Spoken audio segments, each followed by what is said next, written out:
तो आइए बच्चों जनरल फॉर्म ऑफ एनएपी को देखते हैं। जनरल फॉर्म ऑफ एनएपी से क्या मतलब है? जनरल फॉर्म ऑफ एनएपी से ये मतलब है बच्चों कि आपकी जो एपी गिवन है, आप उससे अगर आपको कुछ टर्म्स स्टार्टिंग की दे दी जाए तो आप कोई भी टर्म को फाइंड कर पाओ। मीनिंग ये हुआ कि जैसे मैंने आपको 5 टर्म्स दे दी और आप ये चेक कर पा रहे हैं कि ये एक एपी है, that means it is an arithmetic progression. तो उसके बाद अगर मैं आपसे ये पूछता हूँ कि इसकी 100 टर्म बताइए या 80th टर्म बताइए या वट एवर 75th टर्म बताइए, तो आप उससे फाइंड कर पाएँ, तो वो होती है जनरल टर्म। तो जनरल सेंस में हम लोग यहाँ पे बात करेंगे, तो यही होती है बच्चों general form of an AP. तो यहाँ पर हम क्या करेंगे, जो हमारी एपी होती है सॉरी, उसके बेसिस पे हम एक लॉजिक को फाइंड करेंगे और किसी भी टर्म को फाइंड करने की कोशिश करेंगे। तो लॉजिक हमें स्टार्टिंग की जो गिवन टर्म्स है उनमें हमें क्या करना है, देखना है कि क्या लॉजिक बनता है। तो माय डियर स्टूडेंट्स, आप देखिए, अगर मैं आपसे ये पूछता हूँ आप सभी जानते हैं कि फर्स्ट टर्म जो होती है बच्चों वो क्या होती है, ए होती है। ये आप सभी को पता है, ये फर्स्ट टर्म होती है। इसके बाद अगर मैं आपसे सेकंड टर्म को पूछता हूँ तो आप सेकंड टर्म के बारे में क्या बोलेंगे? आप सेकंड टर्म के बारे में यही बोलेंगे कि सर आपको अगर सेकंड टर्म को फाइंड करना है तो जो फर्स्ट टर्म है उसमें आप ऐड कर दीजिए डी, यानी डी क्या होता है कॉमन डिफरेंस होता है। तो डी को अगर मैं ऐड कर देता हूँ तो मुझे कौन सी टर्म मिल जाएगी? सेकंड टर्म मिल जाएगी। क्या ये चीज़ आपको क्लियर हो रही है? अगर मैं थर्ड टर्म पूछता हूँ तो ए प्लस किससे मिल जाएगी? 2d, यानी कि डी को हमें 2 बार ऐड करना पड़ेगा क्योंकि मुझे थर्ड टर्म में जाना है। और मुझे पता है अगर ये एक एपी है तो मुझे थर्ड टर्म कैसे मिलेगी? थर्ड टर्म मिलेगी मुझे सेकंड वाली टर्म में डी ऐड करने पर। तो सेकंड वाली टर्म मुझे कैसे मिली थी? फर्स्ट वाले में डी ऐड करने पर। तो ए में मैंने डी ऐड किया था तो मुझे ए प्लस डी मिला था। अब ए प्लस डी मिलेगा जो कि अल्टीमेटली क्या होगा? ए प्लस 2d। तो स्टूडेंट्स इसी तरह से आपको क्या करना है, एक लॉजिक को समझना है, और वो ये लॉजिक है कि जब आप थर्ड टर्म को लिख रहे हो तो आप ए के साथ 2d का यूज़ कर रहे हो, यानी आप थर्ड टर्म लिख रहे हो तो आप किस चीज़ का यूज़ कर रहे हो? 3 से एक लेस यानी 2d का यूज़ कर रहे हो। और इसी तरह से जब आप सेकंड टर्म को लिख रहे हो तो आप 2 से एक लेस यानी 1d का यूज़ कर रहे हो। ऑल्दो 1d लिखा नहीं जाता है लेकिन है तो ये 1d ही। और उससे पहले अगर आप फर्स्ट टर्म का यूज़ कर रहे हो तो आप 0d का यूज़ कर रहे हो। तो मैं ये कह सकता हूँ आप a प्लस 0 इंटू डी इसको एक लॉजिक बनाने के लिए इस तरह से रिप्रेजेंट कर सकते हैं। इसके बाद फिर हम लोग यहाँ पे जनरल टर्म को फाइंड करेंगे, यानी जनरल फॉर्म क्या होगी। तो आइए देखते हैं यहाँ पे क्या थ्योरी लिखी गई। APs which have finite number of terms are called finite AP. तो ये तो फैक्ट हो गया, लेकिन जो हमें इंपॉर्टेंट चीज़ समझनी है, जनरल टर्म का मतलब हुआ कि nth टर्म। nth टर्म का मतलब ये हुआ कि जहाँ पर n जो है वो बिलोंग करता है नेचुरल नंबर को। n किसको बिलोंग करता है? नेचुरल नंबर को। तो n 1 2 3 4 100 200 500 कुछ भी हो सकता है। तो n अगर नेचुरल नंबर को बिलोंग करता है तो मुझसे अगर 100 टर्म पूछी जाती तो n की वैल्यू मैं 100 रख करके उसमें जो भी 100 टर्म है उसको फाइंड कर सकता हूँ। तो इस तरह से मैं nth टर्म को यहाँ पे लिखने वाला हूँ। तो आप मुझे बताइए, अगर आप nth टर्म को लिखना चाहते हैं तो उसमें d कितने आएंगे? आप कहेंगे सर एक कम आएगा, n माइनस 1 इंटू डी, और a सभी में होता है तो अल्टीमेटली क्या आ जाएगा? a plus N minus 1 into D आ जाएगा। तो आप देख सकते हो students, a plus N minus 1 into क्या आ गया है? डी आ गया है। क्या ये चीज़ बच्चों आपको क्लियर है? I hope it is very much clear. A plus N minus 1 into D आ जाएगा। आइए देखते हैं नेक्स्ट हमारे पास स्टेटमेंट क्या लिखी गई। APs which have infinite are called infinite AP. तो उसे इनफाइनाइट एपी बोलते हैं। तो बहुत ही ऑब्वियस टर्म है, it's not that much important जितना ये इम्पॉर्टेंट है। ये आपकी होती है जनरल टर्म, जो कि हम आगे देखने वाले हैं। आइए देखते हैं। तो nth term of an AP को हम general term of an AP भी बोलते हैं।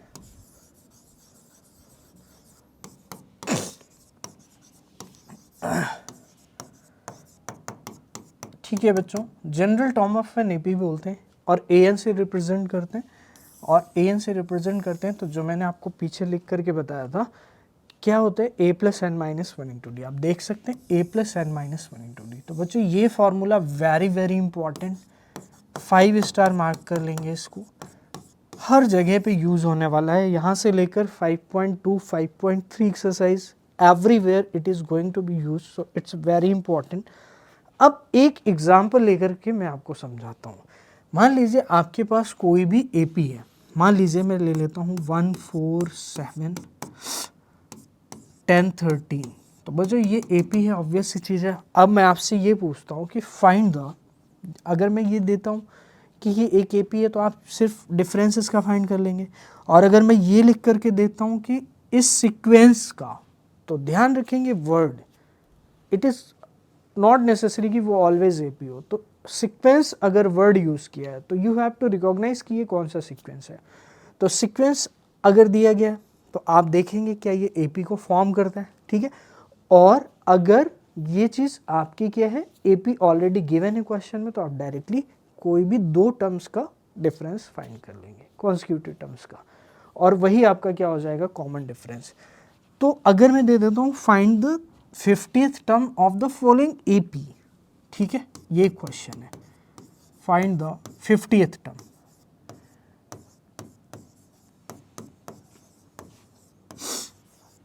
Of the following AP. बच्चों फॉलोइंग एपी का अगर आपको 50th टर्म फाइंड करना है, तो my dear students 50th term find करने के लिए सबसे पहले आपको एपी गिवन है, तो आप डी कैसे भी निकाल लीजिए, कोई भी दो कॉन्सिक्यूटिव टर्म्स का डिफरेंस 4 - 1 क्या हो गया 3। ए की वैल्यू बच्चों कितनी है 1 है, आपको 50th निकालना है, तो n की जगह इस फॉर्मूले में क्या रख देंगे, n इज इक्वल टू 50। तो मुझे क्या मिलेगा a50, क्योंकि n की जगह क्या रख देंगे 50 रख देंगे, और a प्लस 50 माइनस 1 इंटू क्या हो जाएगा d, और d हमारे कितने 3। इनफैक्ट मैं a की वैल्यू भी यहाँ पर रख सकता हूँ, तो a हमारा कितना था, a हमारा था 1, तो 1 प्लस 49 इंटू 3। तो बच्चों 1 प्लस 49 इंटू 3 क्या होगा 147, तो 147 प्लस 1 कितना हो जाएगा 140। This is your answer. तो आप देख सकते हैं this is the importance of nth term of an AP, या general term of an AP, या general form of an AP से हम जिसको फाइंड कर सकते हैं। इसको आप एक बार नोट कर सकते हो, फिर हम लोग नेक्स्ट चलते हैं एग्जाम्पल पे। ये प्रीवियस एक्सरसाइज प्रीवियस स्लाइड में ये चीज़ मैंने आपको बताई थी, ये आप नोट कर सकते हैं। इसके बाद ये वाला अभी हमने डिस्कस किया general term of an AP को। इसके बाद हम लोग आगे चलते हैं, ठीक है।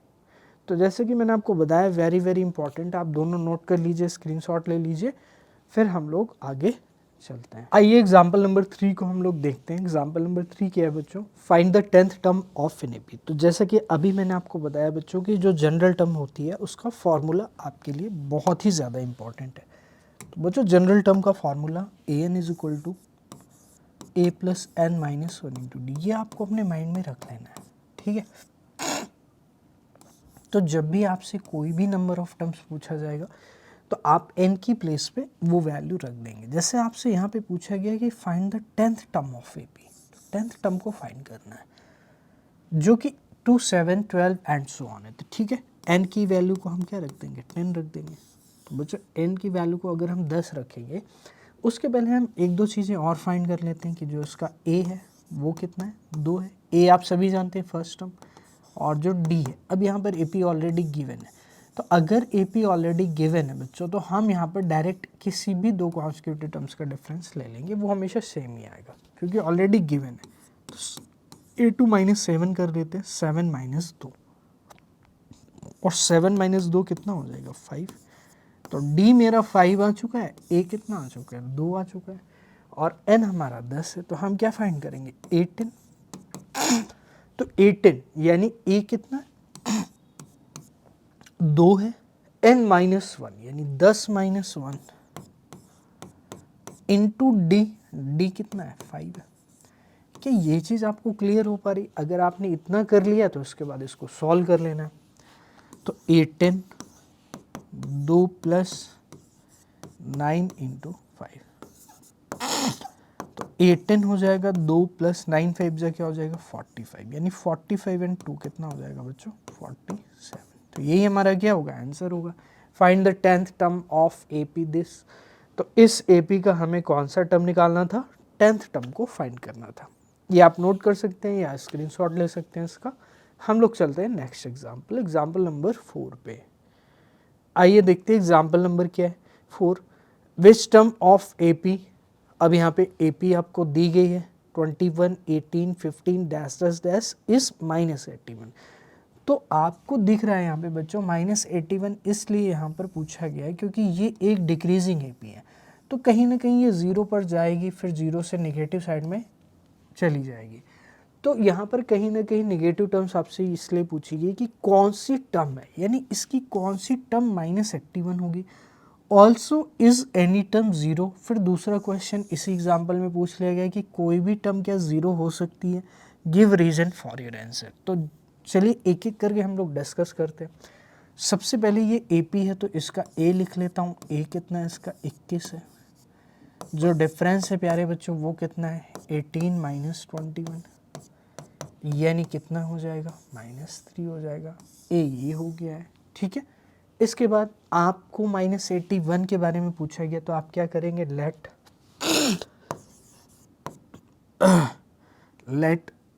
-81 is the nth term of given AP। तो given AP का कौन सा टर्म है, nth टर्म है। तो बच्चों यहाँ पे nth टर्म का फॉर्मूला हम यूज़ करेंगे आराम से, यहाँ पर कोई भी दिक्कत नहीं होगी, और जो n आएगा वही हमारा क्या होगा, आंसर होगा फर्स्ट पार्ट का। तो आइए हम लोग देखते हैं an का फॉर्मूला रख देते हैं। तो उसके अकॉर्डिंग अगर ये nth टर्म है तो an हमारी क्या हो जाएगी, यहाँ पर गिवन में हम लोग लिख लेते हैं हमारे अकॉर्डिंग। अब an क्या हो गई है -81। तो आप सभी जानते हैं an इज इक्वल टू क्या होता है, a plus n minus 1 into T.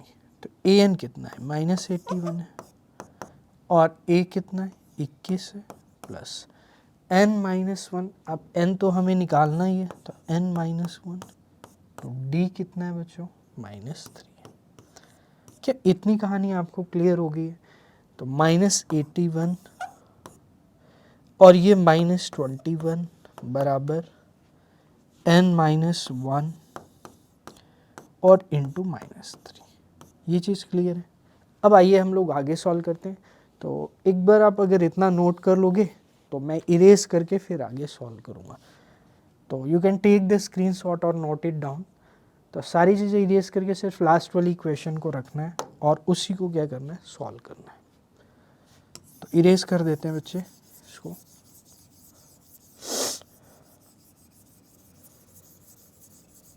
आइए बच्चे देखते हैं कि यहाँ पर -81 -21 कितना होगा बच्चों, 2 और 8 और 2 10, तो -102 हो जाएगा। n -1 और -3 मल्टीप्लाई में, तो इसको क्या कर देंगे हम, डिवाइड में ले आएंगे। माइनस से माइनस कैंसिल, 3 से काट देंगे, 3 3 ज़ा 9, 3 4 ज़ा 12, 34 इक्वल टू n -1। प्यारे बच्चे 34 और +1 बराबर क्या हो जाएगा n। तो मैं कह सकता हूँ n की वैल्यू कितनी आ जाएगी 35। क्या आपको ये चीज़ क्लियर होगी। तो यहाँ पर आपको बच्चों लास्ट में क्या लिखना है, hence 35th term will be the -81। तो -81 कौन सी टर्म हो जाएगी, 35th टर्म हो जाएगी। क्या ये कहानी क्लियर है बच्चों। अगर आप इतनी बात समझ चुके हैं तो यहाँ पर फिर आगे हम लोग डिस्कस करेंगे कि 0 क्या इस AP की कोई भी टर्म हो सकती है और कैसे चेक करेंगे, और आगे इन फ्यूचर इस तरह के क्वेश्चन अगर पूछे जाते हैं एग्ज़ाम में या एक्सरसाइज में सॉरी, तो उसको कैसे कंप्लीट करेंगे हम लोग, ठीक है।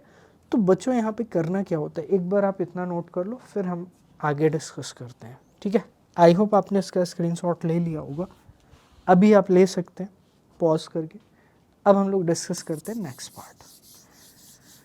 तो 0 क्या इस AP की कोई भी टर्म होगी, तो हमें ये डिस्कस करना है अब। तो बच्चों क्या करना होता है, आप मुझे एक सिंपल सी चीज़ बताइए, जितनी भी प्रोग्रेशंस हैं एग्जिस्ट करती है, ये जितने भी सीक्वेंस हैं उनमें हमेशा जो टर्म होती है, यानी जो टर्म का नंबर होता है, टर्म का क्या होता है, नंबर होता है, जिसके ऊपर आप first, second, third, fourth, TH लगाकर बोलते हो, एसटी लगाकर बोलते हो, आरडी लगाकर बोलते हो, वो हमेशा क्या एक नेचुरल नंबर होता है, वो हमेशा क्या एक नेचुरल नंबर होता है।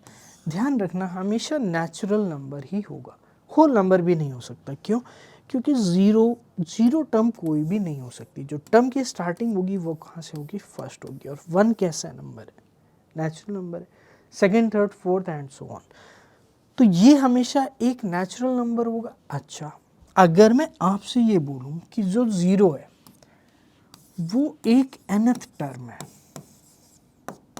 और अगर nth टर्म है तो n जो आना चाहिए, मुझे नहीं पता आएगा या नहीं आएगा, वो क्या होना चाहिए, इसी फैक्ट का यूज़ करेंगे। वो क्या होना चाहिए, नेचुरल होना चाहिए। अगर वो नेचुरल नंबर नहीं आता है, वो फ्रैक्शन आ जाता है, या कोई नेगेटिव नंबर आ जाता है, या कोई ज़ीरो आ जाता है, तो मैं कह सकता हूँ कि ऐसी कोई भी टर्म एग्जिस्ट नहीं करेगी। ये चीज़ क्लियर होगी।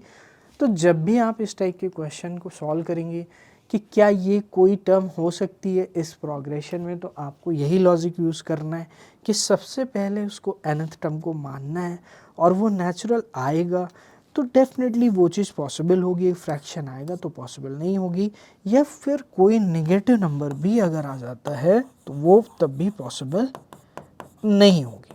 क्या ये चीज़ आप समझ पा रहे हैं प्यारे बच्चे, कि नेगेटिव नंबर और फ्रैक्शन यहाँ पर कभी भी पॉसिबल नहीं होगी। तो आइए अब हम लोग चेक करते हैं कि जीरो कोई भी हमें n की जो वैल्यू है वो क्या नेचुरल देता है, और देता है तो डेफिनेटली होगा, और नहीं देता है तो डेफिनेटली नहीं होगा।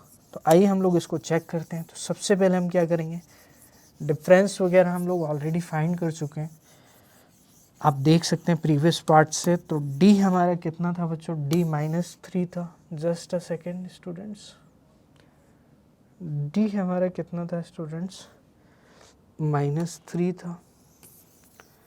तो d अगर -3 था और a हमारा गिवन है, और मैं ज़ीरो को मान लेता हूँ कि nth टर्म है, तो लेट, और ये चीज़ कोई कहने वाली चीज़ नहीं होती, ये हम बाद में बता देंगे एज अ रीज़न। बट यहाँ पर जब भी हम लेंगे कि nth टर्म है तो वहाँ पर आपको लिखने की ज़रूरत नहीं कि n should be natural number, तो वो ऑब्वियसली अंडरस्टूड चीज़ होती है nth टर्म में। तो लेट द ज़ीरो ऐसे कर देंगे, B the nth term of the given AP।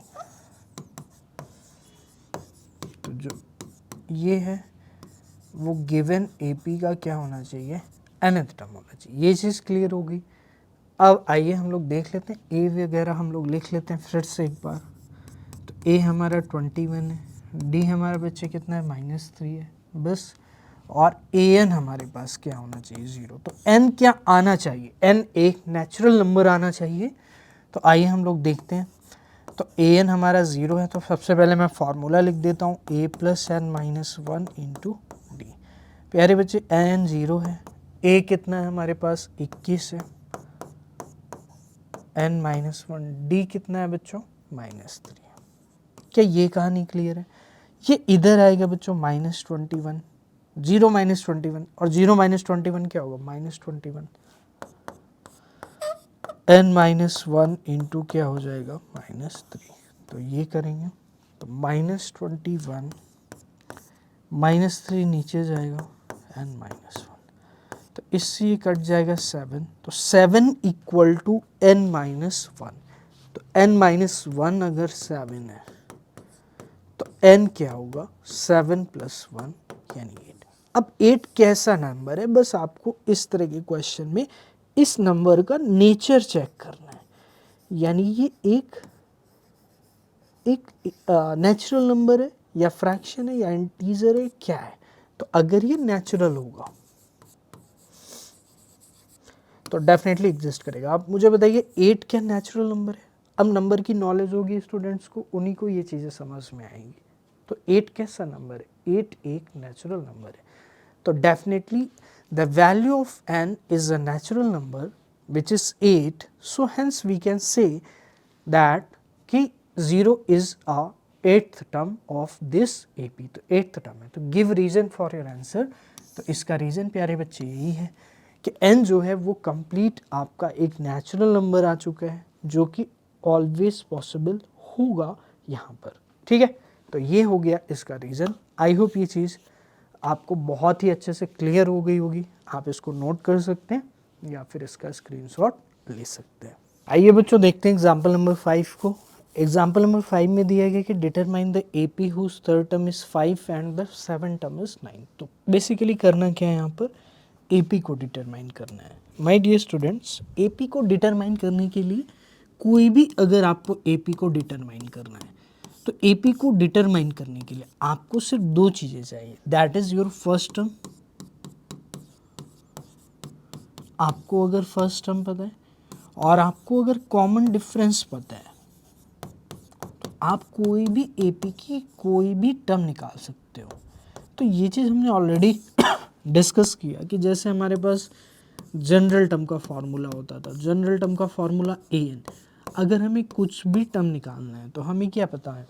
First term और कॉमन डिफरेंस ही पता होना चाहिए, उससे हम कोई भी टर्म को फाइंड कर सकते हैं। ये चीज़ हमको क्लियर है। तो बेसिकली यहाँ पे क्या करना है? फर्स्ट टर्म A होगा, कॉमन डिफरेंस D। हमारे पास दो वेरिएबल हैं और दो वेरिएबल के लिए हमें दो इक्वेशन यहाँ से कैसे भी करके फॉर्म करनी है। अगर हम दो इक्वेशन को फॉर्म कर लेते हैं तो definitely students what we can say कि यहाँ पर स्टूडेंट्स हम क्या करने वाले हैं? AP को फाइंड कर लेने वाले हैं। ठीक है, तो determine the AP whose third term is 5। तो हमारे लिए सबसे इंपॉर्टेंट चीज़ अब क्या हो जाती है कि जिसका थर्ड टर्म क्या है? 5 है and the seven term is 9, और सेवन टर्म क्या है? 9 है। तो थर्ड टर्म 5 है यानी A3 क्या है बच्चों? 5 है और A7 क्या है माय स्टूडेंट्स? 9 है। क्या ये चीज़ क्लियर है? आपको इतनी बात समझ में आती है? ठीक है, तो मेरे प्यारे बच्चों आप मुझे एक सिंपल सी चीज़ बताइए। आपको दो चीज़ें लेट करनी है। Let the first term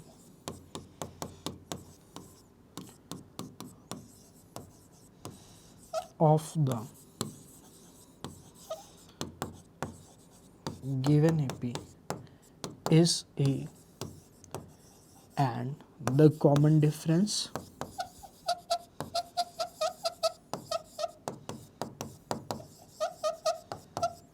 is small d। तो इससे क्या होगा? बेहतर तरीके से हम इन चीज़ों को रिप्रेजेंट कर पाएंगे जो हमारी ये है। तो A3 अगर हमारे पास फर्स्ट टर्म A है और कॉमन डिफरेंस D है तो A3 हमारे अकॉर्डिंग क्या होना चाहिए? आप कहेंगे सर A3 होगा A plus 3 minus 1 into D जो कि इक्वल है 5 के। और नेक्स्ट इसको हम सिंप्लीफाई भी कर सकते हैं। पहले इसको सिंप्लीफाई कर ले। 3 माइनस 1 कितना होगा? 2D बराबर 5। तो इक्वेशन नंबर 1। नेक्स्ट हमारे पास क्या हो जाएगी? नेक्स्ट हो जाएगी स्टूडेंट्स A7। तो A7 क्या होगा? A plus 7 minus 1 into D बराबर किसके होगा? 9 के। तो A प्लस 7 माइनस 1 कितना होगा? 6D बराबर किसके होगा? 9 के। क्या ये चीज़ क्लियर है? Equation number 2। तो A plus 2D 5 equation number 1, A plus 6D is equal to 9 equation number 2। तो हमारे पास दो इक्वेशन है, दो वेरिएबल है, हमें क्या करना है? इनको बच्चों सिंपली सॉल्व करना है। तो हम क्या करेंगे? सेकेंड इक्वेशन से फर्स्ट इक्वेशन को सब्ट्रैक्ट कर देंगे, यानी जो हमारी सेकेंड इक्वेशन है तो यहाँ पे लिख देंगे बच्चों subtract equation number 1 from equation number 2। तो ये याद रखना, फ्रॉम इक्वेशन नंबर 2।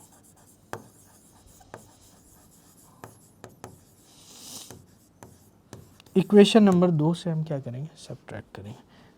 तो A प्लस 6D बराबर 9 है और A प्लस 2D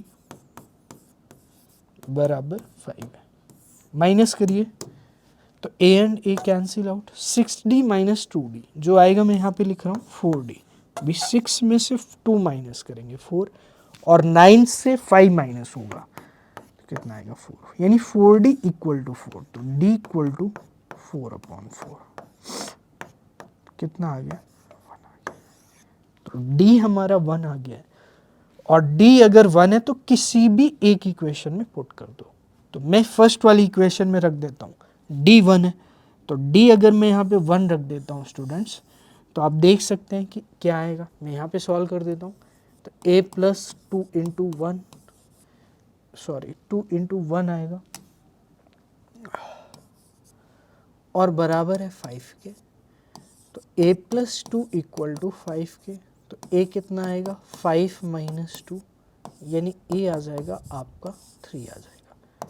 तो a मेरे पास कितना आ गया 3 आ गया। a 3 है और d 1 है। जो सबसे इंपॉर्टेंट चीज़ है हमारे लिए वो ये है, a 3 है, a 3 है, तो a 3 करेंगे और बच्चों d कितना है 1 है, 1 का कॉमन डिफरेंस है। तो एक बार आप इसको नोट करेंगे, फिर मैं आपको AP को बना करके दिखाऊंगा, क्योंकि आपसे क्वेश्चन में पूछा गया डिटरमाइन द AP। तो AP को हमें डिटरमाइन करना है, तो एक बार आप इतना नोट कर लीजिए, फिर हम लोग आगे चलते हैं। ठीक है students, you can take the screenshot and note it down later on. तो now we will proceed for the AP। तो let's come to find the AP। What is AP? तो A is given and D is given. I told you already कि A and D अगर आपको पता चल जाता है तो उसके बाद आपको क्या करना है, कुछ भी करने की ज़रूरत नहीं है, सिर्फ AP के लॉजिक को ही फॉलो करना है। यानी कि कैसे आप सेकंड टर्म को फाइंड करेंगे, कैसे थर्ड को फाइंड करेंगे, कैसे फोर्थ को फाइंड करेंगे, कैसे फिफ्थ को फाइंड करेंगे, ये सारी चीज़ें AP वाले कॉन्सेप्ट से कंप्लीट करेंगे। तो मेरे पास A जो है वो कितनी आ गई है 3 आ गई है। तो मेरे पास A 3 है। अब A हमें पता है कि A1 होती है, ठीक है। तो A2 फाइंड करना है, तो A2 क्या होगा A प्लस D होगा। और हमारे पास A कितना है 3 है और D कितना है 1 है, तो 3 प्लस 1 कितना होगा 4। तो A2 कितना हो गया 4, A2 4 हो गया। A3 को फाइंड करें, A2 प्लस D। A2 कितना है, A2 है हमारे पास 4। और ऑब्वियस सी चीज़ है बच्चों, लॉजिक बहुत ही क्लियर है कि यहाँ पर आपका सिर्फ एक का डिफरेंस आने वाला है। तो हम लोग लिख सकते हैं वैसे भी करके कि फर्स्ट टर्म हमारे पास हैंस AP विल बी, आपको सारी टर्म नहीं लिखनी होती, आपको सिर्फ 3 या 4 टर्म लिखनी है, ये मैक्स टू मैक्स 5, वही आपका आंसर होगा। हैंस AP विल बी 3 हमारी फर्स्ट टर्म है, फिर 4 5 6 7 एंड सो ऑन। तो ये हमारी क्या हो जाएगी AP हो जाएगी। तो you can note it down students, आप इसको नोट कर सकते हैं या फिर इसका स्क्रीनशॉट ले सकते हैं, वीडियो को पॉज कर सकते हैं। हमने 5th एग्जाम्पल कंप्लीट कर लिया है, तो इसके बाद हम लोग नेक्स्ट एग्जाम्पल पे चलते हैं। आइए देखते हैं 6th एग्जाम्पल क्या है बच्चों। तो check whether 301 is a term of the list of the numbers. अब देखिए बच्चों, यहाँ पे list of the numbers word use किया गया, तो आपको ये वर्ड माइंड करना है, it's not an AP given. AP यहाँ पर गिवन नहीं है, और अगर AP गिवन नहीं है तो first of all your duty is to check whether it is an AP और नॉट। ठीक है, हाँ बेसिक आप 10th में हैं तो 10th में आपके सिलेबस में सिर्फ AP है, तो AP ही होने के चांसेस है। बट आपको ये चीज़ ऑब्वियस नहीं मानना है, आपको एग्जाम में करके दिखाना होगा, तभी आपको मार्क्स मिलेंगे।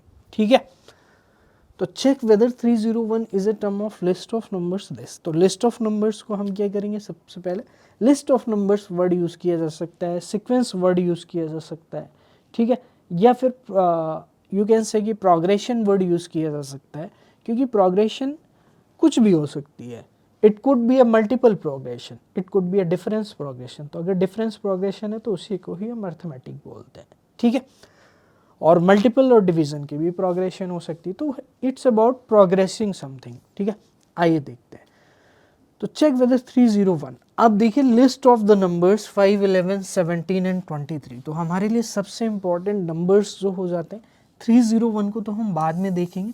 सबसे पहले हम इसको देखने के लिए जो चीज़ रिक्वायर्ड है कि क्या हम उसको फाइंड कर पा रहे हैं। तो सबसे पहले बच्चों यहाँ पर आप देख सकते हो कि यहाँ पर हम 2 3 चार डिफरेंस लेकर के चेक करेंगे प्रॉपरली क्या ये AP को फॉर्म करता है या नहीं करता है। तो मेरे पास बच्चों ये A1 हो गया है, A2 हो गया है, A3 हो गया है एंड A4 हो गया है। तो मैं फाइंड करूँगा A2 माइनस 7 और इस तरह से आपको करना पड़ेगा। तो A2 कितना है 11 है, A1 कितना है 5 है, तो 11 माइनस 5 कितना होगा 6 होगा। क्या ये कहानी क्लियर है? 11 माइनस 5 कितना होगा 6 होगा।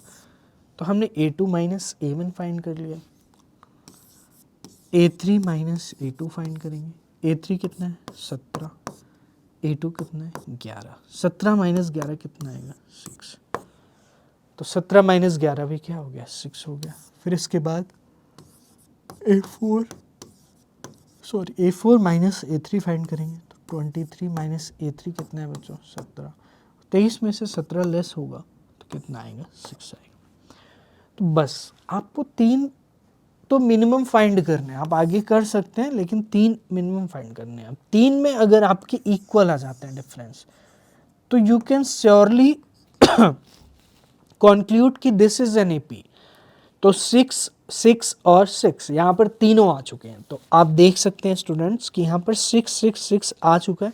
तो आई कैन से कि इट इज़ एन AP। ये क्या होगी AP होगी।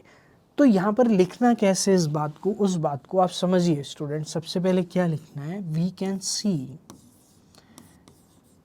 सी दैट AK प्लस 1 यानी कोई भी हम आगे वाली टर्म लेकर के प्रीवियस टर्म K प्लस 1 आगे वाली होगी और K प्रीवियस टर्म होगी। We can see that AK plus 1 minus AK is same for all K which belongs to natural number। ठीक है, hence we can say this is an AP। hence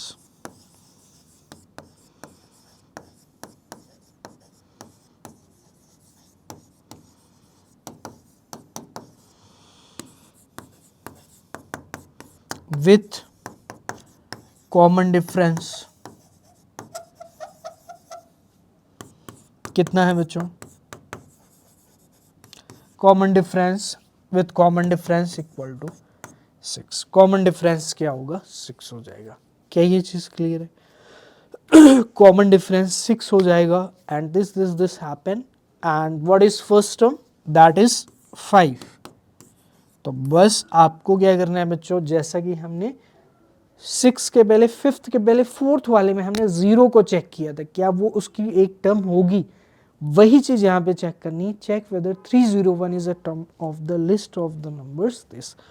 तो हमने ये तो पता कर लिया है कि ये एक AP होगी, बट हमें ये चेक करना है क्या ये 301 इसकी एक टर्म होगी या नहीं होगी। तो A मेरा 5 हो चुका है और D 6 हो चुका है। तो ये हमारे लिए एट द एंड इम्पॉर्टेंट है। और अब हम इसको करने वाले हैं complete on the basis of, जैसे मैंने 4th क्वेश्चन किया था कि 301 को क्या मानना है, nth मानना है, और nth मानने के बाद आपका n क्या आना चाहिए, नेचुरल आना चाहिए, तभी हम कह सकते हैं कि 301 इस AP की कोई भी एक टर्म हो जाएगी। तो एक बार आप इतना नोट कर सकते हैं, स्क्रीनशॉट ले सकते हैं। Then we will proceed further and we will complete it. Okay, तो बच्चों आपने नोट कर लेंगे इसको स्क्रीनशॉट लेकर के, फिर हम लोग आगे चलते हैं। ठीक है, आइए बच्चों देखते हैं, इसको इरेज करते हैं सबसे पहले। और जो हमारे पास सबसे काम की चीज़ है वो मैंने ऊपर लिख दी है, तो इसको मैं इरेज कर देता हूँ स्टूडेंट्स। आप इसका पॉज करके नोट्स बनाएंगे प्रॉपर। तो स्टूडेंट्स आपको मेरे साथ ऐसे ही नोट्स बनाते चलना है और रिवाइज करना है। मैं आपको ये गारंटी दे सकता हूँ कि आप अच्छा स्कोर कर पाएंगे। बस कंडीशन इज़ दैट कि जैसे मैं आपको बता रहा हूँ रिवीजन करना है आपको मल्टीपल टाइम्स, एटलीस्ट 3 से 4 टाइम्स रिवाइज करना है एग्ज़ाम के पहले, और फिर इस तरह से आपको सिलेबस को यहाँ से कंप्लीट करना है। तो A5 हो गया है और D6 हो गया। अब हमें क्या करना है 301 को चेक करना है। तो वही लाइन लिखेंगे, let 301 301 be the nth term. तो ये एक AP तो कंफर्म हो गई है, तो हम AP वर्ड को यूज कर सकते हैं कि 301 be the nth term of given AP। ठीक है, गिवन AP। तो A5 है। अब ये हमारा अगर AN हो चुका है तो मेरे अकॉर्डिंग AN कितना होगा, 301 होगा। A हमारे पास कितना है, 5 है। D 6 है। अब हमें क्या करना है, जनरल टर्म का फार्मूला यूज कर लेना है। तो जनरल टर्म का फार्मूला सभी को याद है, AN is equal to A plus n minus 1 into d. तो AN कितना है, 301 है। A कितना है, 5 है। n माइनस 1 इंटू डी कितना है, 6 है। तो 301 और ये 5 इधर आ जाएगा, बराबर n माइनस 1 इंटू 6। आगे करेंगे, 301 माइनस 5 कितना हो जाएगा students, 296 equal to n minus 1 into 6। 6 को नीचे ले आएंगे, 296 upon 6 is equal to n minus 1। 6 से कैंसिल आउट, 6 4 जा 24, 6 5 जा नहीं जाएगा, 6 4 जा 24 एंड 5। तो बच्चों यहाँ पर डेफिनेटली आप देख पा रहे हैं कि ये कम्प्लीटली डिविजिबल नहीं हो रहा है, और अगर ये कम्प्लीटली डिविजिबल नहीं हो रहा है तो वी कैन से कि ये एक फ्रैक्शन होगी। और फ्रैक्शन कैसे होगी मैं आपको अभी करके दिखा देता हूँ। इसको मैं क्या करूँगा, 2 से सिंप्लीफाई करूँगा, क्योंकि 3 से सिंप्लीफाई नहीं हो रहा है। 2 3 जा 6, 2 1 जा 2 4 जा एंड 2 8 जा, तो 148 अपॉन 3। तो 148 अपॉन में 3 जो कि n माइनस 1 है। बट डजेंट मैटर, इसमें 1 ऐड भी अगर हम कर देंगे तब भी ये एक फ्रैक्शन ही रहेगी। तो ये चीज़ आप समझ पा रहे हैं। तो n की वैल्यू को अगर मैं फाइनली निकालूंगा तो 148 अपॉन में 3n प्लस 1, तो यानी 148 प्लस 3 यहाँ पे कर देता हूँ। 148 प्लस 3 मैंने एलसीएम ले लिया, फाइनल n की जो वैल्यू आ गई है 151 अपॉन में 3। इट इंडिकेट्स कि n is not a natural number. Natural number नहीं है। तो नेचुरल नंबर अगर ये नहीं है तो definitely 301 is not the possible term in the given list of numbers और इन द गिवन AB। तो ये आपको लास्ट में लिखना पड़ेगा। Since we can see that n is not a natural number which must be there to satisfy कि this is an AP। ठीक है, क्योंकि हमने AP का फॉर्मूला यूज किया है। तो n must be natural number, जो कि नहीं है। Hence we can say that this is not an AP. The answer is that 301 is not the possible term, is not a term of given list of numbers.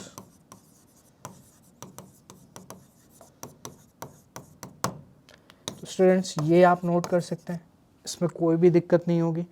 जो 301 है वो इसकी एक term possible होने वाली नहीं है। तो हमने बच्चों 6 एग्जाम्पल को कंप्लीट कर लिया। आई होप ये चीज़ आपको समझ में आई होगी बहुत ही बेटर वे में। और यहाँ पर कंक्लूजन में आपको फिर से एक बार रिपीट कर देता हूँ कि यहाँ पर 301 पॉसिबल क्यों नहीं है, क्योंकि टर्म्स को आप हमेशा एक नेचुरल नंबर के टर्म में डिफाइन करते हैं। लाइक फर्स्ट, आपने कभी ये नहीं देखा होगा कि हाफ टर्म। हाफ टर्म क्या होती है, या 1/3 टर्म। हाँ, 1/3 ऑफ टर्म पॉसिबल है, बट 1/3 टर्म पॉसिबल नहीं है। ठीक है, तो टर्म्स की जो वैल्यू है वो हमेशा किस में होगी, नेचुरल में होगी, यानी first, second, third, fourth and so on. कभी आपको 1.5 टर्म देखने को नहीं मिलेगी, आप हमेशा बोलेंगे सेकंड टर्म। जैसे आप ऐसा समझिए इस चीज़ को, चेयर है आपके घर में, तो या तो एक चेयर यूज़ कर सकते हैं, या 2 चेयर यूज़ कर सकते हैं, या 3 चेयर यूज़ कर सकते हैं, लेकिन आप कभी 2.5 चेयर यूज़ नहीं कर सकते। टेबल है, उसको भी आप हमेशा एक नेचुरल नंबर यूज़ कर सकते हैं। तो दैट इज़ द रीज़न कि यहाँ पर बच्चों जो टर्म होगी वो हमेशा नेचुरल होगी, जबकि यहाँ पे वैल्यू कैसी आ रही है, फ्रैक्शन आ रही, तो इसलिए मैंने आपको बोला कि नॉट अ टर्म। तो 6 कंप्लीट करने के बाद आइए हम लोग देखते हैं नेक्स्ट एग्जांपल, लेकिन उसके पहले आप इसको नोट कर लेंगे। आइए बच्चों देखते हैं नेक्स्ट क्या है। How many 2 digit numbers are divisible by 3, यानी 2 डिजिट के कितने नंबर होंगे जो 3 से डिविजिबल होंगे। आपको बच्चों सबसे पहले ये समझना है कि 3 से डिविजिबल नंबर और 2 डिजिट के, तो जैसा कि हम ऑलरेडी डिस्कस कर चुके हैं कि मिनिमम नंबर क्या होगा जो 2 से डिविजिबल होगा। तो मिनिमम नंबर, मिनिमम या फिर यू कैन से कि स्मॉलेस्ट नंबर क्या होगा। स्मॉलेस्ट नंबर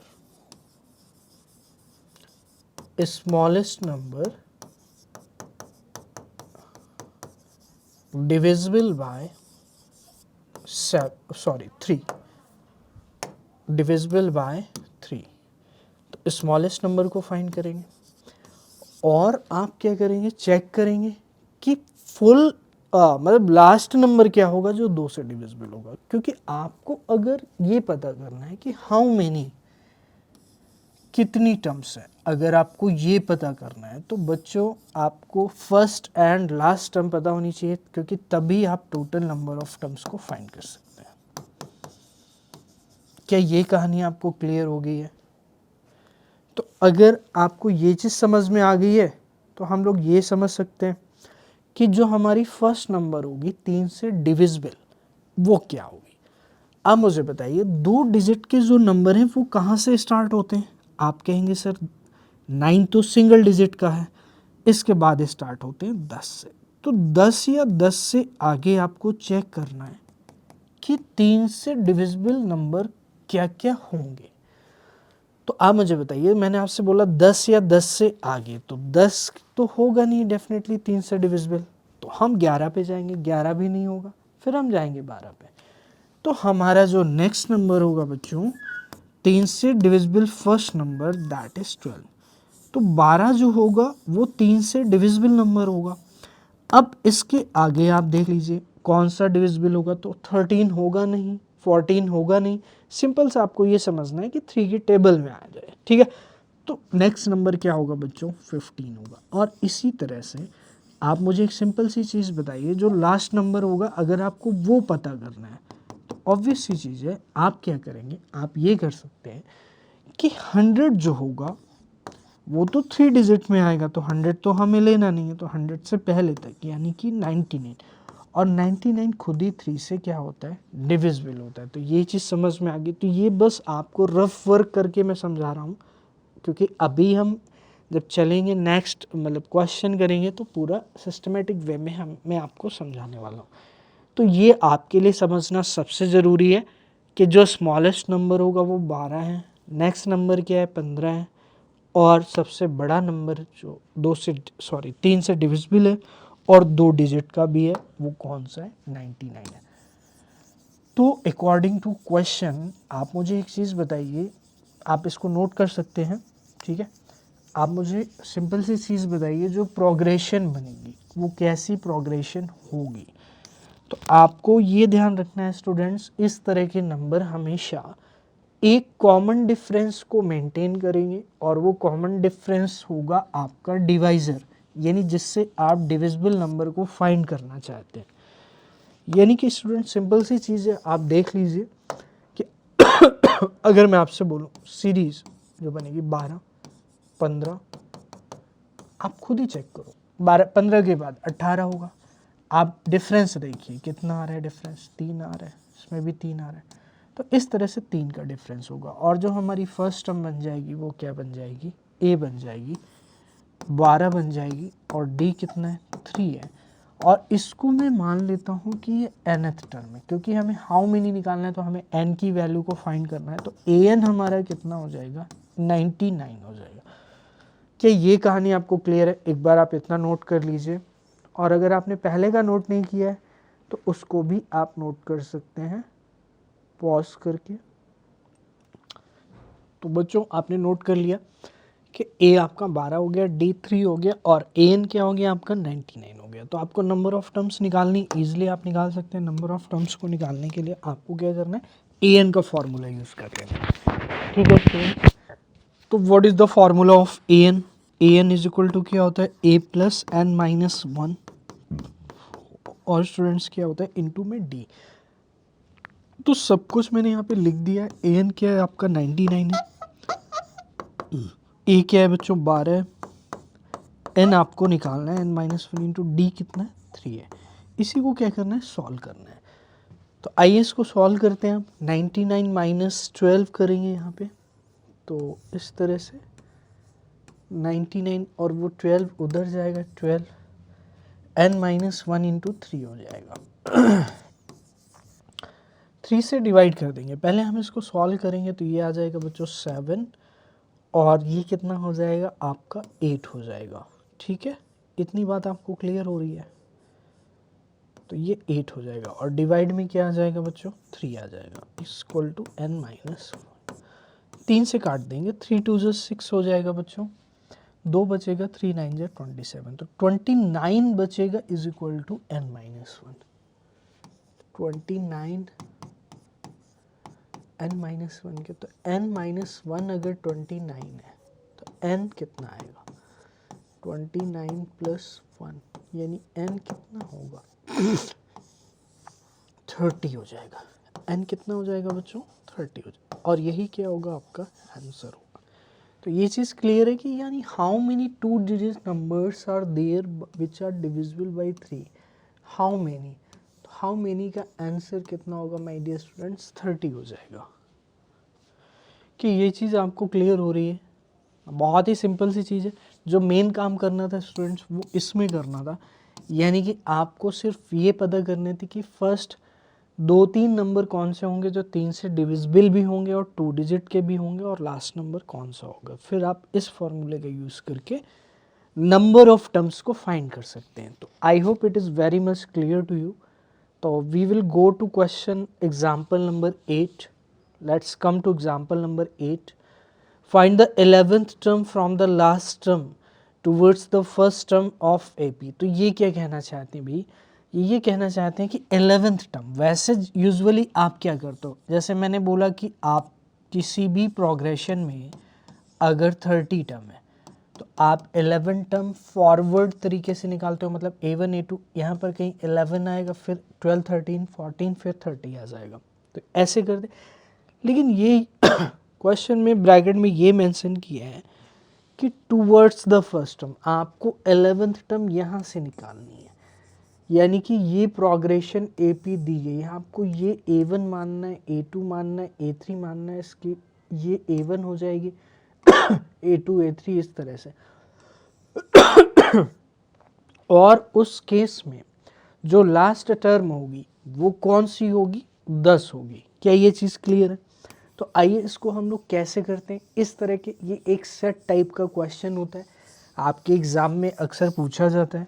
तो आपको ये समझना है कि जब भी कभी आपको फ्रॉम द लास्ट पूछा जाए तो आप क्या करना, आप AP को रिवर्स कर देना। लेकिन रिवर्स करने के पहले आपको 2-3 चीज़ें का ध्यान रखना है। पहली चीज़ कि फर्स्ट टर्म तो आपकी ये हो जाएगी, ठीक है।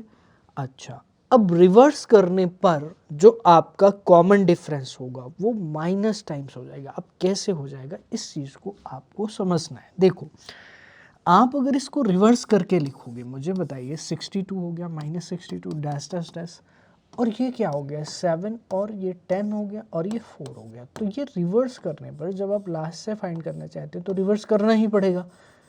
तो 4 7 10 यानी ये एक अगर डिक्रीजिंग AP थी, डिक्रीजिंग AP थी ऑब्वियस चीज़ है, 10 फर्स्ट टर्म थी, 7 उससे कम वैल्यू की सेकंड टर्म थी, उससे कम वैल्यू की थर्ड टर्म थी, तो ये एक डिक्रीजिंग AP थी। और डिक्रीजिंग AP को इस तरह से आपने इंक्रीजिंग बना दिया। अब आपके लिए इंक्रीजिंग AP का फर्स्ट टर्म तो रहेगा ही रहेगा, लेकिन द थिंग इज़ दैट कि यहाँ पे कॉमन डिफरेंस क्या होगा। तो आप देख सकते हैं यहाँ पे बच्चों जो कॉमन डिफरेंस होगा वो कैसे मिलेगा। आप A2 माइनस A1 करते हो तो अब आपको यहाँ पे सेकंड टर्म नहीं पता है, आप वैसे फाइंड भी कर सकते हो सेकंड टर्म, फिर वहाँ से भी कॉमन डिफरेंस फाइंड कर सकते हैं। लेकिन हमें ये जब AP गिवन है तो क्यों ना हम इन गिवन टर्म से कॉमन डिफरेंस को फाइंड कर लें। तो आप मुझे बताइए, अगर मैं इस वाली से इस वाले को माइनस करूँगा प्रीवियस टर्म को, तो मुझे कॉमन डिफरेंस मिलेगा, यानी 10 - 7। यानी अब अगर मैंने AP को रिवर्स कर दिया है तो कॉमन डिफरेंस क्या हो गया है, 3 हो गया है। ठीक है, तो अब मुझे बताइए ये वाली जो टर्म होगी वो कैसे मिलेगी, वो 3 ऐड करने पर मिलेगी 62 में, तो मुझे सेकेंड टर्म मिल जाएगी। ठीक है, रिवर्स करने पर तो A + D, यानी A हमारे पास 62 है और D कितना है बच्चों, 3 है। तो मैं ये कह सकता हूँ जो मेरी नेक्स्ट वाली टर्म होगी -59 होगी। यानी जो यहाँ पर वैल्यू आएगी वो कौन सी वैल्यू आएगी, वो आएगी -59 आ जाएगी। क्या आपको यहाँ पर कोई भी दिक्कत है? और वैसे भी अगर आप देखो तो जब पहले स्टार्टिंग वाली सिचुएशन में ये एक डिक्रीजिंग AP थी, यानी जो टर्म की वैल्यू है वो कम होती जानी चाहिए। और कम कब होगी, जब 62 के पहले वैल्यू बड़ी होगी तभी तो कम होगी। -62 वैल्यू छोटी होनी चाहिए, किससे, जो टर्म इसके जस्ट पहले आनी चाहिए। तो जो टर्म इसके जस्ट पहले आएगी उसमें 62 से वो वैल्यू बड़ी होनी चाहिए, क्योंकि हर एक प्रीवियस टर्म आने वाली टर्म से क्या है, बड़ी है। तो कंफ्यूज नहीं होना, आप यहाँ से भी फाइंड कर सकते हैं, यहाँ से भी फाइंड कर सकते हैं। I have told you both the ways, आपको जो अच्छा लगता है आप उससे फाइंड कर सकते हैं। अब हमारे पास टास्क ये है बच्चों 11th, अब हम फाइंड कर सकते हैं आराम से। हमें D भी पता चल गया, हमें D पता चल गया है कि 3 है। अब देखिए आपको मैं D यहाँ से भी फाइंड करके एक बार दिखा देता हूँ, A2 - A1 करके।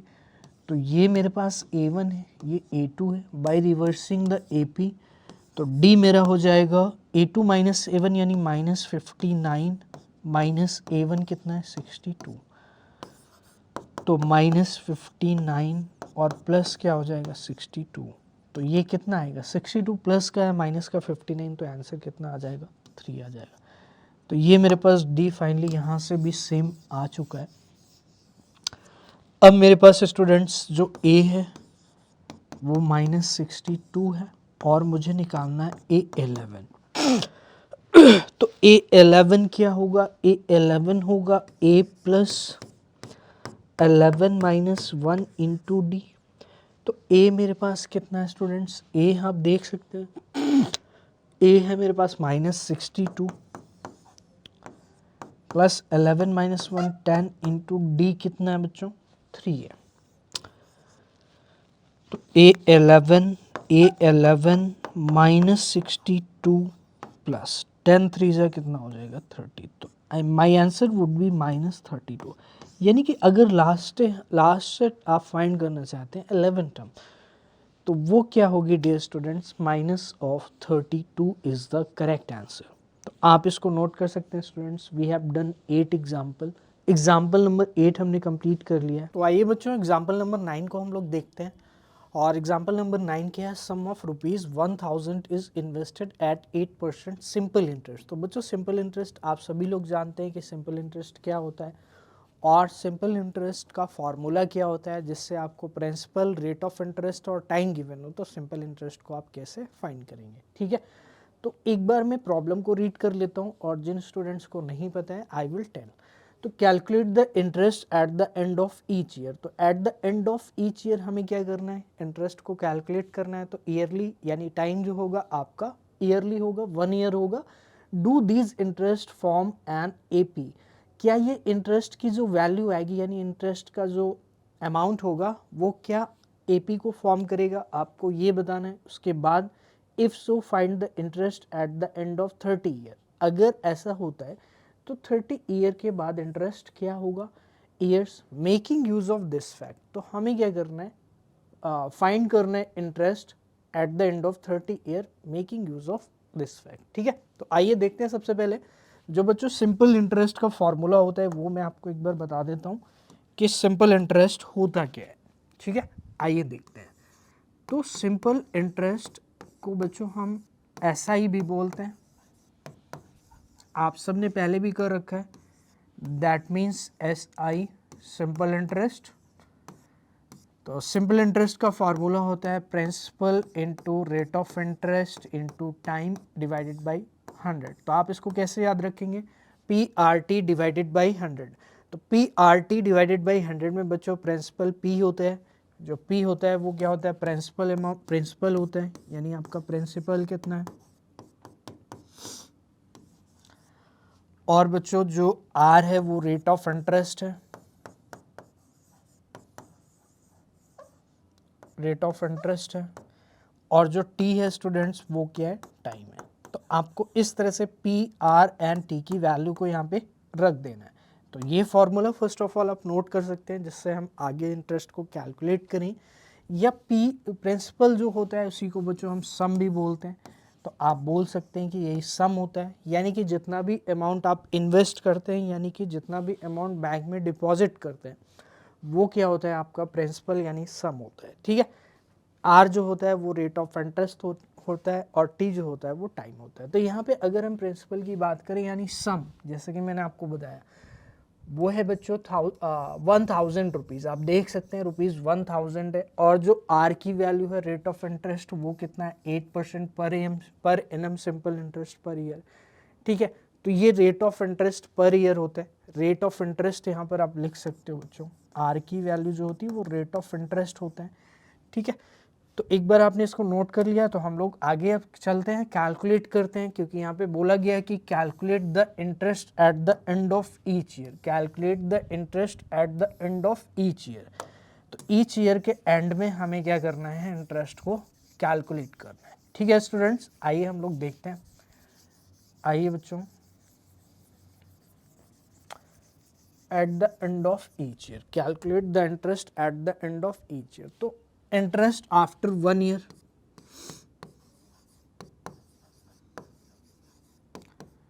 आफ्टर 1 ईयर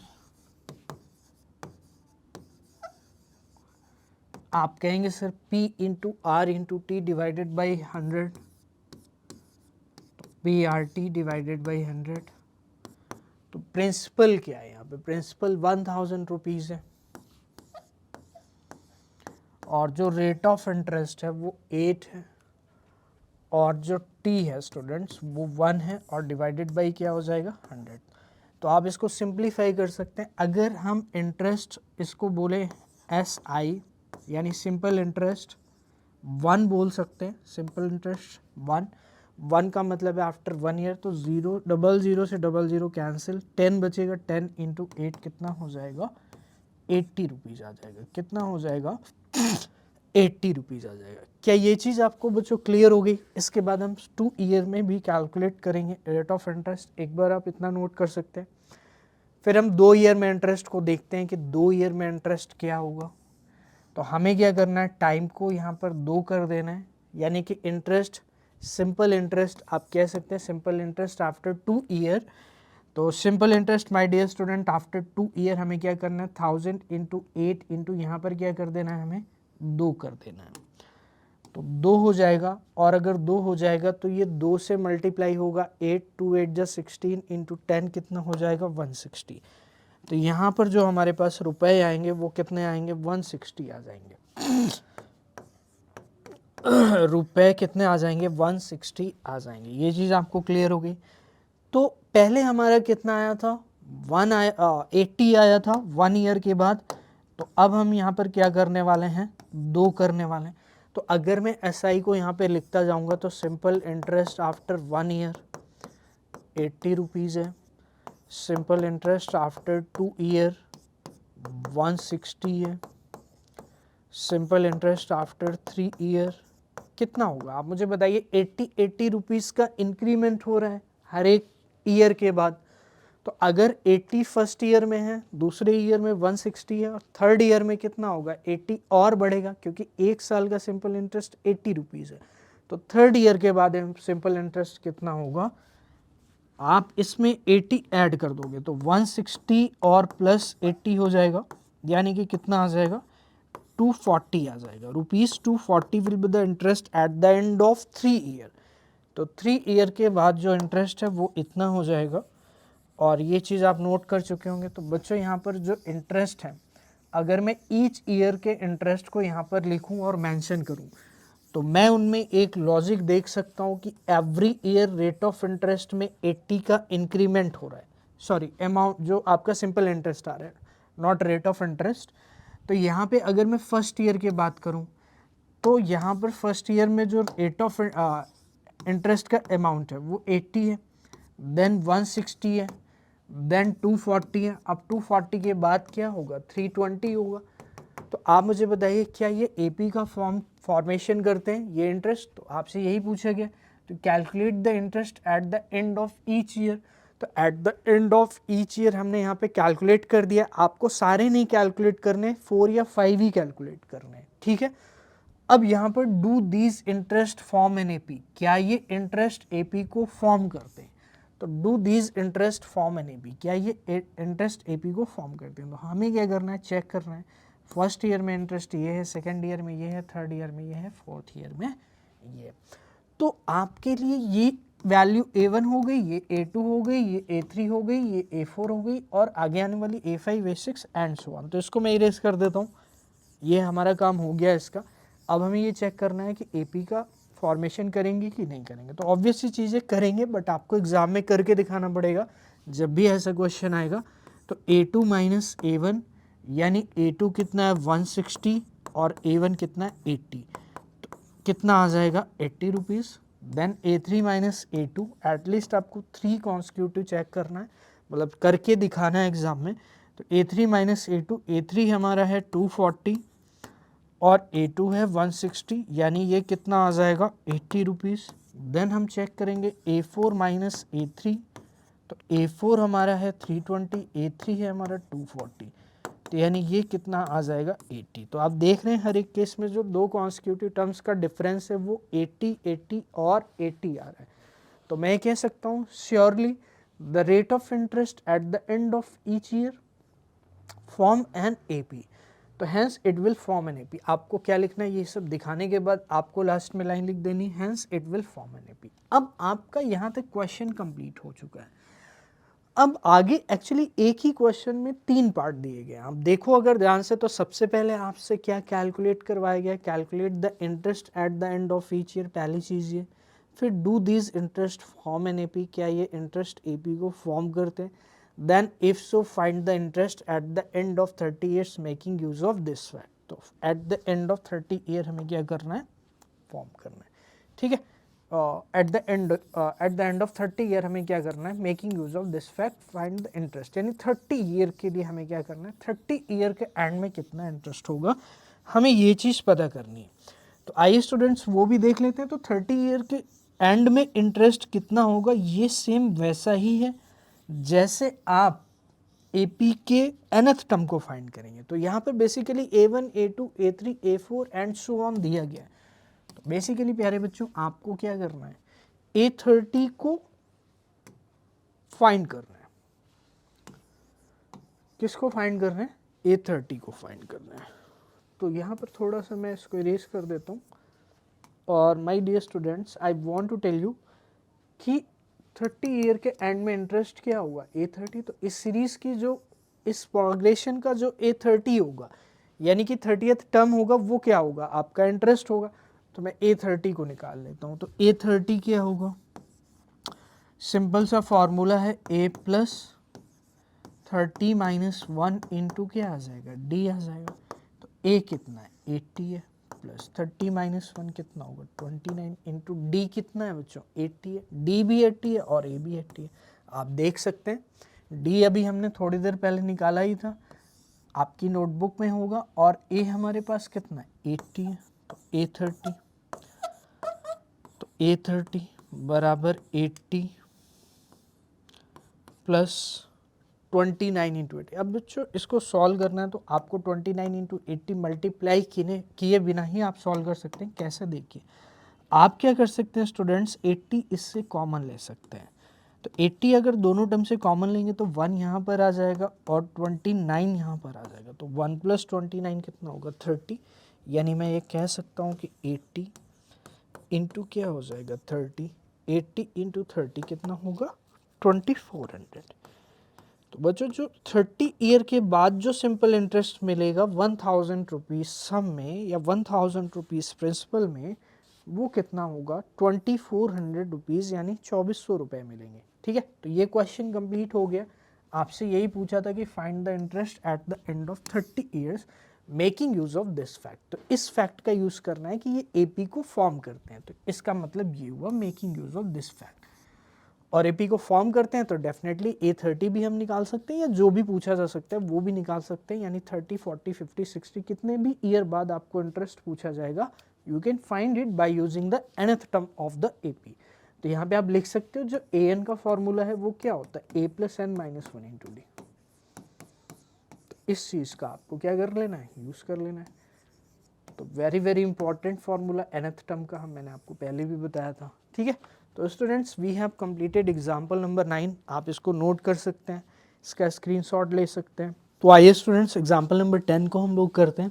तो in a flower bed there are 23 rose plants. तो 23 रोज प्लांट्स है, कोई फ्लावर बेड है। In the first row 21 in the second, 19 in the third and so on. तो बच्चों यहाँ पर आपको स्टेटमेंट पढ़ के एक लॉजिक समझ में आ जाएगा कि यहाँ पर क्वेश्चन में कहना क्या चाहता है। जैसे आपसे ये कह रहा है कि कोई फ्लावर बेड है, तो फ्लावर बेड है, ऑब्वियस सी चीज़ है, समझ में आ रहा है ये चीज़। But the thing is that कि 23 rose plants in the first row, फिर आप देख रहे हो कि पहले 23 था, फिर 21 हो गया है, 21 इन द सेकेंड, फिर 19 इन द थर्ड रो हो गया है एंड सो ऑन। तो आप क्या चीज़ देख पा रहे हैं, आप देख पा रहे होंगे बच्चों यहाँ पे कि 23 के बाद 21 हो गया है, 21 के बाद 19 हो गया है, मतलब 2 लेस हो रहा है हर एक स्टेप में and so on. There are 5 rose plants in the last row, how many rose are there in the flower bed. तो हाउ मेनी रोज को फाइंड करना है। तो एक लॉजिक समझ में आ रहा है कि 5 लास्ट में, तो पहली अगर हमारे पास 23 है, देन उसके बाद 21 है, देन उसके बाद 19 है। तो मेरे प्यारे बच्चों आप मुझे एक सिंपल सी चीज़ बताइए, जो लास्ट टर्म है वो 5 है, तो आपको क्या करना है, आपको ये समझ लेना है कि टोटल यहाँ पर n वैल्यूज़ हैं या n टर्म्स हैं। आपके लिए तो AP हो गई ना ये अल्टीमेटली, तो आप ये समझ लीजिए या फिर n रोज कह लीजिए। तो देयर आर n रोज, अगर n रोज हैं तो लास्ट वाली जो नंबर है वो an हो जाएगी, ये आपको क्लियर है। तो जो बच्चों an होगा a + n - 1 इंटू an कितना है 5 है, a कितना है 23 है, n आपको निकालना है, और d कितना है स्टूडेंट्स, आप देख सकते हैं कि जो नेक्स्ट टर्म है वो 21 है, तो 21 a2 - a1 यानी -2 आ जाएगा, तो -2 आ गया। बाकी सिंप्लीफाई करना है तो सिंप्लीफाई कर लेते हैं। ये 5 है, ये 23 उधर जाएगा तो -23, ये n - 1 इंटू में क्या होगा -2, 5 - 23, 5 - 23 कितना होगा -18 इक्वल टू n - 1 अपॉन में -2। तो मैंने -2 को नीचे लिया, तो 2 9 से 18, तो n - 1 हमारे पास स्टूडेंट्स कितना है 9 है, तो n कितना आएगा प्यारे बच्चों 10 आ जाएगा। तो यही हमारा क्या हो जाएगा आंसर। तो how many rose are there in the flower bed, तो देयर आर 10 रोज, क्योंकि हमने n रोज को माना था बट n की वैल्यू 10 आ चुकी है, तो वी कैन से कि there are 10 rose in the flower bed. ये चीज़ बच्चों आपको क्लियर है, बहुत ही सिंपल सी चीज़ थी। हमने क्या किया है कि सिर्फ और सिर्फ an का फॉर्मूला यूज़ किया है। ठीक है, तो इस तरह से we have completed all 10 example.